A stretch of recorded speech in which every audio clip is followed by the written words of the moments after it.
អូខេស្ដីដល់គ្នាអូខេនេះគឺអាចថាជាវីដេអូដំបូងជាផ្លូវការដែលខ្ញុំបានធ្វើការថតនិងផុសនៅលើបណ្ដាញសង្គមដែលវីដេអូគោលបំណងផុសនេះ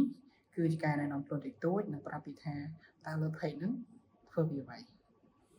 អូខេជាដំបូងខ្ញុំសូមណែនាំខ្លួនខ្ញុំឈ្មោះសុភាខ្ញុំបានបញ្ចប់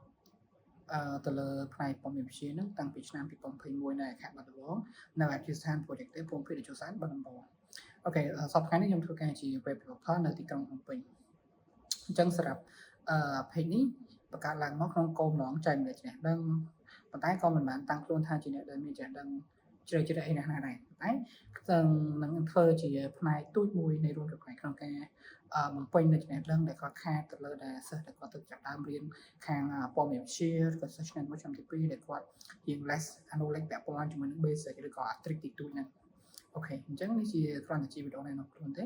ហើយនឹងវីដេអូដែលបំរុងនឹងចេញមួយទៀតគឺពាក់ព័ន្ធជាមួយនឹងការដោះស្រាយទៅលើ method Java programming